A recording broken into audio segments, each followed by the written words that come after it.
Today we have a crazy entitled parent story involving Mr. Beast. We'll get to that in a bit, but first, my father threatened to end me. Hello people of Reddit, I hope everyone's having a good March so far. I have a story for you all. A story about my father, or what used to be my father. When I was 8, I went over to a friend's house to hang out after school. We were out back jumping on his trampoline when I accidentally double bounced him, and he tripped and fell off of the trampoline. I ran down to check on him and he wasn't hurt, just scared. I helped take him inside and his mom helped him from there. I just sat down and did my homework so I could be busy while my friend was being tended to. He came out and sat down on the couch and watched TV. I finished my homework and joined him soon after. We were laughing and having fun again in no time. My dad showed up around an hour later and he was pissed. He didn't say a word, he just pointed to the car and stared at me like I was a prisoner. I went to the car and started to freak out. I hadn't done anything wrong, right? Well, my dad seemed to think otherwise. We got home and my stepmom just looked appalled to even be associated with me. She just pointed to the office, and I sat down on the bed there and waited. I heard some murmurs coming from the kitchen, and my dad came in and started to take off his belt. That already scared me. My dad yelled at me to take off my pants because he was gonna teach me a lesson. I reluctantly did so, but when I looked up at him, he wasn't my father anymore. It looked like him, and sounded like him, and even acted like him, but it wasn't him. My fight or flight response kicked in and I started to kick at him while backing up while on the bed. The thing grabbed my legs and slammed me onto the floor and screamed at me, "Next time you do something like that, Brad, I'll break your neck." I was stunned. Did my father say that to me? I went emotionless. No more tears, no more smile, no more anything. I looked at the doorway and my stepmom was standing there smiling very ominously. That night I went to bed hungry and begging for death. I cried for my real mom, the one who I knew would protect me. And that next day I went to her house for the weekend. I told her everything. She wanted to just run away with me then and there, but she didn't even have the money to fill the car up. I just cried and hugged my mama. Yes, I'm an adult and I'll call my mom mama every now and then, deal with it. She promised to get me out of there as soon as she could, and 10 years later it finally happened. I got out and my mom took me in. I've been happy and genuinely felt loved for a long time now. I love all of you guys. You honestly have given me a space to vent and I can't be more grateful. I hope people who have gone through the same thing or something similar has gotten therapy like I did. Stay safe all. Although OP had to experience some very traumatic things, I'm glad that things seem relatively alright now for OP. I'm sure it wasn't easy at all throughout those 10 years, but now they can look back on it and know that they made it. Also, hi, I'm Steven, and if you can't get enough of hearing about these entitled parents, why not hit those like and subscribe buttons down below?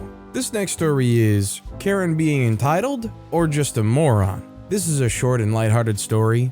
This story might not be that interesting, but might make someone laugh. This happened before I was born, so probably around 3 decades ago. My parents lived in a small town where my mom ran an at-home daycare, and there really wasn't any issues. Even the family dog, Golden, was really gentle with the kids, and there was mutual respect between them. However, in steps Karen, whose 2 boys attended the daycare. She claimed that the dog bit one of her kids, and you know how small towns are, rumors spread quick. Of course, my parents denied her claim and asked to see the bite mark. The bite mark was not that of a large dog, but a toddler. This idiot couldn't actually tell the difference between the bite mark of a large dog and the bite mark of a toddler. There's nothing I despise more than some totally clueless person trying to harm an innocent animal. Because let's be real, if any shadow of a doubt was cast on this dog that maybe this dog did attack, God forbid what they might be forced to do involving the dog.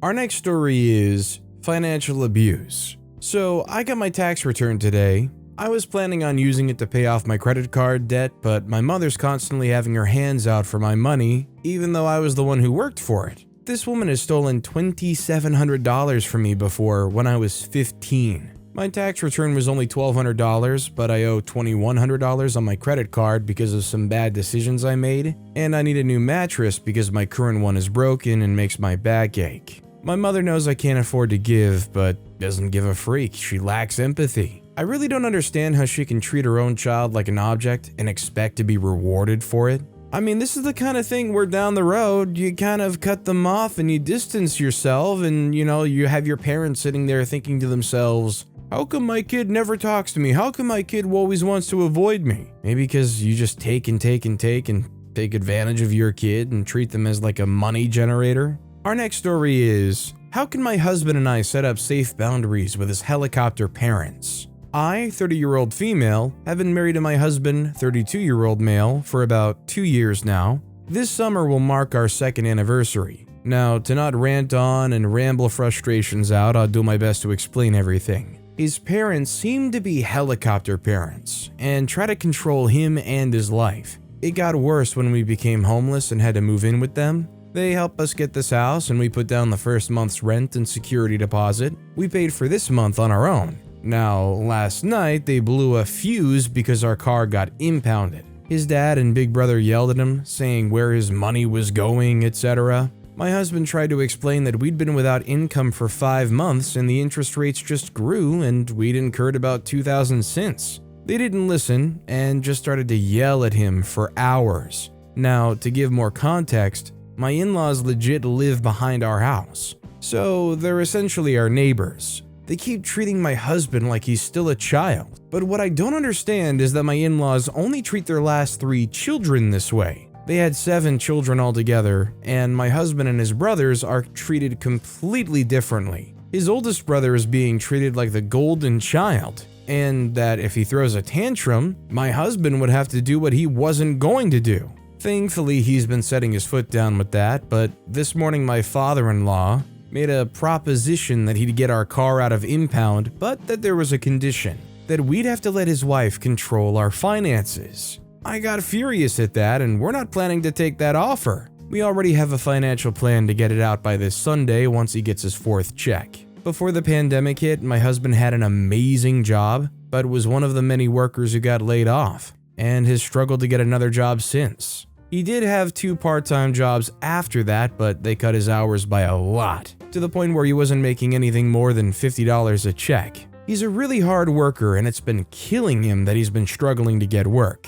Furthermore, he's had, I think, 4 interviews since we've been in the new house. But he got the usual spiel of, we're considering a different person for the position. He's been super depressed, and we're on a fixed income at the moment until he can get a part-time position or even a full-time job that earns more than our fixed income. I just don't know where to go and help guide my husband to set these financial boundaries with his parents. They've overstepped, and I know his mom does it out of concern, but it's getting too out of hand. Despite us showing them how we've covered $3,000 in expenses before the pandemic hit us, but they still question what we were doing with our money and why the car got impounded. My husband's only just getting his 3rd check after having my in-home support services reinstated. It's going to take several checks to stabilize on this much of a fixed income. I just need some advice, Reddit. How do we move forward? I think the main issue I'm dealing with here is, where is the overstepping actually happening?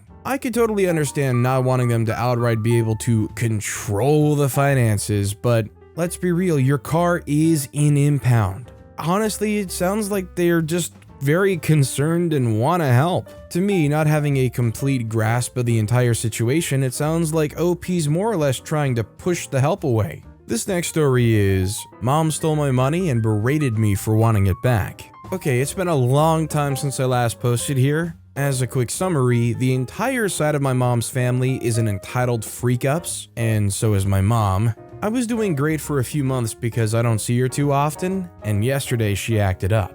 So yesterday, I was on some urgent business and I went to grab some cash from my wallet, only to find it empty, even to the pennies. But thanks to the power of technology, I managed to pay with a QR code, so it's all good. Long story short, I asked my mom if she took some money off of my wallet, and she said yes, with no remorse. Then I asked nicely for her to return it back, but she said she spent it already and to not make it a big deal, since it's only $100. I told her that I need it for my transportation fees. I have a fear of telling her that I'm short on money for reasons that will shortly be clear, and she yelled at me for being wasteful and that I should save my money. I once again asked her to return the money and she said, Later, I'll do it later. But when I had to transfer some money to her, she wants me to pay up ASAP. The hypocrisy. She returned the money back, but since then, she's been calling me a stingy child who's ungrateful to her mother who raised her. And the fact that I asked for the money back, mind you, that was my money that she stole from my wallet, makes me a sinful child with no faith in God. What the freak? It's been a few hours since then, but her words keep reverberating through my head. Honestly, it might be hard to do so, but I would take her words and let them go in one ear and out the other. I mean, if she's literally going to try to guilt trip you that hard for not just letting her get away with taking $100 from your wallet, I mean, just don't even tolerate it. Do not give that behavior the time of day. This next story is parents demanding to skip line at a restaurant because they're parents. This happened a few months ago, but I stumbled across the sub on a video, so I decided to share this story. Me and my sister, 20-year-old male, 20-year-old female, were traveling together to the small touristic town in the southern region of our country. One night we wanted to go to a restaurant. We didn't know how popular it was, and it was kind of crowded when we arrived, so there was a line to get in. There were maybe 8 people or families in front of us. We decided to wait anyway because we had time. It was raining and the line wasn't exactly inside the restaurant, but it was in a covered area, so it wasn't raining on us or on anyone else in line. Say about half an hour later, there were 2 people in front of us and maybe 3 or 4 behind when a couple arrived. The husband's holding a toddler and there's a little boy following them. They stop, look at the line, look at each other. The wife picks up the toddler and immediately goes up to the lady in charge of the line, demanding that she lets them in. The lady asks if they have a reservation. She says no. She then tries to explain that without a reservation, they can't cut the line for obvious reasons. Then the wife goes, "Don't you see I have a baby with me?" Me and my sister were watching all of it, and we saw the husband pushing the little boy so he would stand next to his mother. Then she goes, "I have 2 kids with me, you have to let us in. There's no other families with children here, they can wait." The lady very patiently repeats what she had said before. The mother doesn't stop.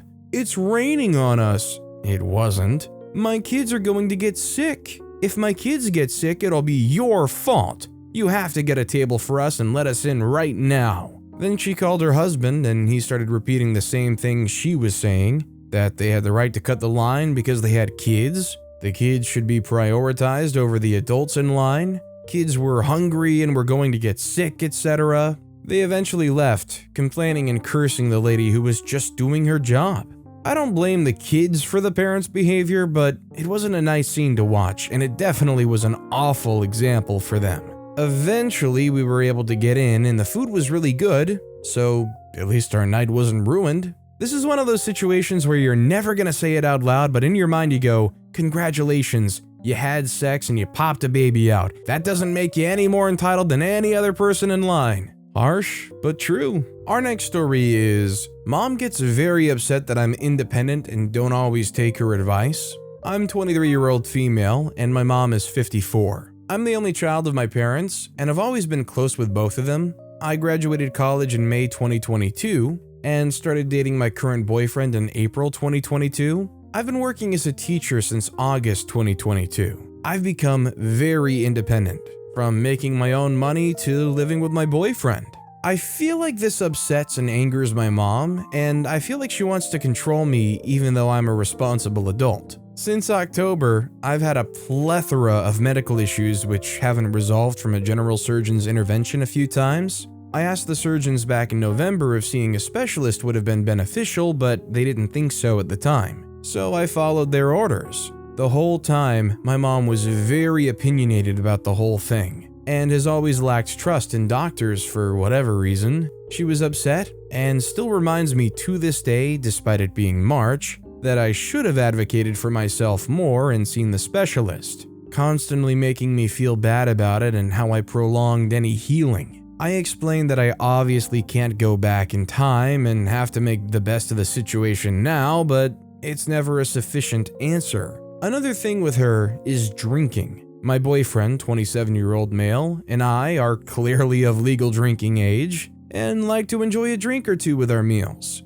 Neither of us, nor any family members, have struggled with alcohol or made any poor decisions regarding drinking. She constantly grills me about how she doesn't see the need for us to have a drink so often, and has even said the same to and about my half-brother and his wife. She tries to say that drinking is impeding me from healing from my medical issues, despite getting a green light from the doctor. Today, I explained to her how she doesn't have to understand or support every decision I make, and back in January, I asked her to please only give advice if and when I ask for it. If I don't take it, she gets frustrated, passive-aggressive, and says, "No one cares," or "I know, I'm the jerk," about her and her opinion. She even started crying because my grandparents and brother don't always take her advice that she gives without anyone asking, and then took that out on me too. She told me today she's going to give advice, and her opinion, regardless, because she's my mother and can,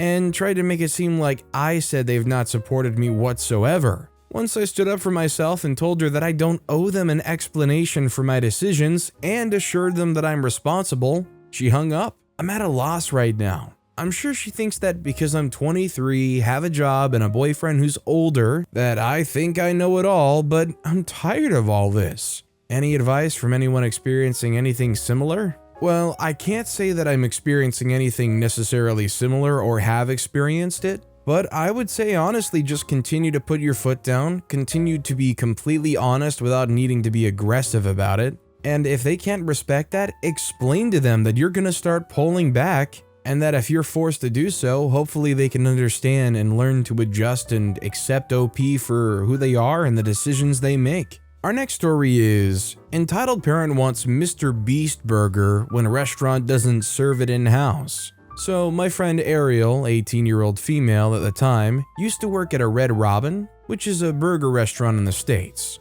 It was a little after lunch rush when my friend encountered the entitled parent of the story, but who we'll call Karen. Now Ariel's beside me, so I'll let her take over. As I stated, it was a little after the lunch rush when Karen and her son come in. I'm what used to be called an SP or a service partner. I bring your drinks and food. I wait and I eventually get their order. They're sitting in the bar area, which is no longer exclusively for adults. At the time, which I can see through this little nook that leads from the main area to the back work area, she orders 2 waters, one for her and one for her kid, both adult-sized. I go over and bring the waters and then I leave. She looks at the menu, and when the waiter goes over to take the order, it starts off like normal. I should quote, as it's in the middle of a shift change, I was working a double. I was still there with few customers. Apparently the child wanted a Mr. Beast burger, which we do make, but since we're only partners with Mr. Beast, we can't sell the burgers in-house, and it's only for online orders. Only entitled Karen, after learning this from the waiter, calls for a manager to come over and deal with this. Our manager at the time was the head manager of this store, so he goes over and he starts talking with her now. I can't hear anything, but me and the 2 other workers who were in the back are kind of just watching through the tiny nook. Eventually he comes back. This woman is very upset because we won't make the burger in store for her and her son, and they say they'll leave after this. We think that's the end of it, but we're also wrong. As her kid got up and goes out to the main lobby area, the mom stops for a moment, and then the next thing we know, we see her pick up both waters, which they had ordered but not drunk from yet, and dump them right onto the table. She then calmly walked out. We had no idea what caused the woman to think doing that was a good idea, but she did it. We quickly rushed over to the table, saving the tablet on the table. We never did see her again, which was lucky as our manager was very upset that scene happened. Not gonna lie, this whole ghost kitchen thing is very weird, and for some people who aren't necessarily technologically savvy or, hey, wanna be able to sit in, it probably is a little frustrating to see online that the address is this Red Robin. You go there and they say, hey, no, sorry, you gotta order online. Now, that doesn't excuse any of that entitled behavior or the water dumping, but at least to a minuscule degree, I kind of understand why they would be frustrated. This next story is, entitled mom thinks her son is entitled to my merchandise. I, 22-year-old non-binary, am finishing up my last semester of college and decided to sell some keychains and vinyl stickers I made at my school's spring market. I laser cut these keychains and put slogans, royalty-free icons, and some of my own personal designs on them. The keychains are pretty reasonably priced, $5 to $8 depending on the complexity of the design, and usually sell like hotcakes at the market. I'm a big Minecraft fan, so I make a lot of creeper keychains, which are pretty popular with the younger demographic. I was at my stall at the market and was finishing up a few transactions with customers when a boy, probably age 10 to 13, snags one of my more detailed and larger Minecraft keychains off of my display. I call after him and tell him that he needs to pay for the keychain. He continues to run away, and I flag over the market coordinator John to report the kid. Eventually, John finds the kid and tells him he needs to pay for the keychain. The kid, followed by his mom, makes their way over to my stall. I tell the mom that her kid stole the keychain and it either needs to be returned or paid for. The mom immediately begins going off about how ridiculous and embarrassing the whole ordeal is. Not only did I scream at her son, but I sent John over to make him pay, embarrassing him in front of the whole market. The mother exclaims that her son is going through therapy because he has onset social anxiety disorder, as well as onset agoraphobia. She proceeds to look down at my shoes and see that I have a creeper on my Crocs, and says that I could relate to the love of the video game and cut her son some slack, because that's the honorable thing to do for a child in need. I told her that I would be happy to give him a discount, but I couldn't afford to give these away for free, as I used the profits to pay for my college tuition. I also told her that I sympathize with her son, but social anxiety is not an excuse to be a thief. This seemed to set her off, and she began screaming at me saying her son's not a thief. At this point, she was scaring customers away, and people were actively walking away from the booths near mine to avoid the conflict. I tried to keep a level head, and at this point her son looked like he wanted to shrivel away. I felt bad for the kid. No wonder he has social anxiety with a mom who was willing to make a scene like this. The kid tried to give me the $8 that the keychain cost, but the mom took it out of his hand and shoved it in her pocket. Eventually, John came and asked her to step away from the booth as she was disturbing customers. She ended up leaving, and the kid paid for his keychain. I ended up throwing in a free sticker to apologize for him having a mother like that. Overall, I ended up selling out of my stock and had an uneventful rest of the market. Some onlookers even remarked that I handled the situation pretty well. Needless to say, I'll probably be switching to online sales for the foreseeable future. I think the only downside for OP is switching to online sales. There's a lot more competition there. When you're at this market, you're there, the kid sees it, they'll probably get it. Online, there's probably 500 million Minecraft creeper keychains out there. This next story is entitled Mother Gets Her Way, only for it to backfire spectacularly. This tale takes place decades ago, before the rise of the internet, before cell phones. Phones were in the process of shedding their tails, so to speak. I was a girl fast approaching her double digits. Months earlier, my silent world had exploded into sound with the invention of a pair of tiny battery-powered devices that boosted sound called hearing aids. Before this, one made do wearing earpieces connected to a black box worn on the chest using a harness. These devices had a lot of issues and didn't work well with me. Too much feedback. I would much later make use of a similar system called an FM system during later school years. My 10th birthday was on the horizon. My parents surprised me by renting the party room of my favorite pizza restaurant where most of the staff knew sign language. The restaurant is set up with the party room in the back corner. On the opposite side is the arcade room. There's no door between the party room and arcade. This is important. Below these rooms was the standard restaurant floor. Booths lined the walls. The midsection was divided into two parts. The front part was sunken, much like a 70s area conversation pit. A central circular table held a fireplace, while gaming systems lined the tables against the walls. NES, NES, N64, Sega, Atari, and PlayStation. No Xbox, as that would be released 5 years later. The section behind that was regular table and chair seating. Both sections were rentable for parties. We were setting up in the party room when Entitled Mother appeared. I saw her talking to my uncle and didn't think anything about it as I was in the process of studying my word list. At this point, I was learning to form my noises into words. I could make sounds, just not actual words. A light shoulder tap got my attention, and my cousin signed that my uncle wanted my attention. I go to him. He signed that entitled mother wanted the party room and was offering to switch with us. I asked where her section was. It was the back section of the middle area, and I agreed to the switch. We switch, and I overhear entitled mother complaining about gang signs and not being sure of switching for fear of violence.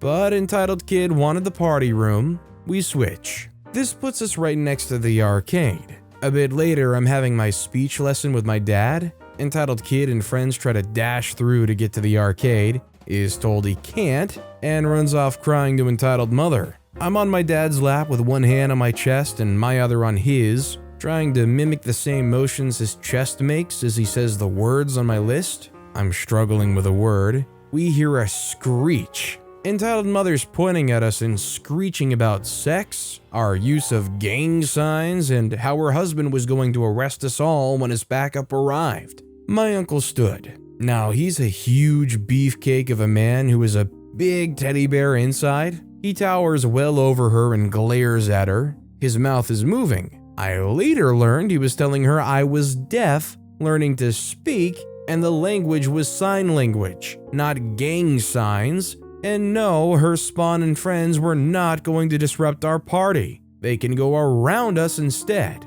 He didn't care it was too far, and entitled kid was not unable to walk the distance. At that, red and blue lights start flashing outside, and entitled mother looks smug. Cops rush in. Her face as my uncle greeted them was priceless. My uncle was the police chief. He told entitled mother she had a choice. Either she could wear a pair of silver bracelets and stay a night in 5-star lodgings, or she could explain to entitled kid he can't disrupt our party and has to walk around us to get to the arcade while leaving us alone. The cops are dispersed, and my uncle gives an assignment to Pete and Jim, fake names, to stay. It's a good thing he did. Entitled mother ended up earning herself a pair of shiny silver bracelets and a night in 5-star lodgings. First, entitled kid and friends destroyed the salad bar. Next, he tried to make off with the N64, then nearly succeeded with the PlayStation. He also got caught trying to steal my new Hot Wheels garage playset twice. I think I overheard her calling me an R word and asking why I wasn't in a home yet. The stereotype was finally starting to fall. Entitled mother tried to skip out on paying for the party room, in which she actually never bought the party package. Husband wasn't even a cop. He ran the evidence lockup area. This was over 27 years ago, and it's fuzzy. I'll answer any questions to the best of my ability. I'm not gonna lie, having heard this story, I am stunned that there wasn't like some form of shock or remorse on the person's face when they found out that it was sign language, not gang signs. And God forbid you might fear that this kid might grow up entitled, having to deal with being exposed to their parent who's incredibly entitled all their life, but it already seems like they're well entitled too. I feel like this family is just a walking disaster no matter where they go. Always gonna be some kind of trouble. But with that being said, that's all the time we have for today. Now, if you want to hear another absolutely crazy entitled parent story, check out that video on the left. Or if you missed my latest video, check out that video on the right. That said, I'll see you all next time with some more stories.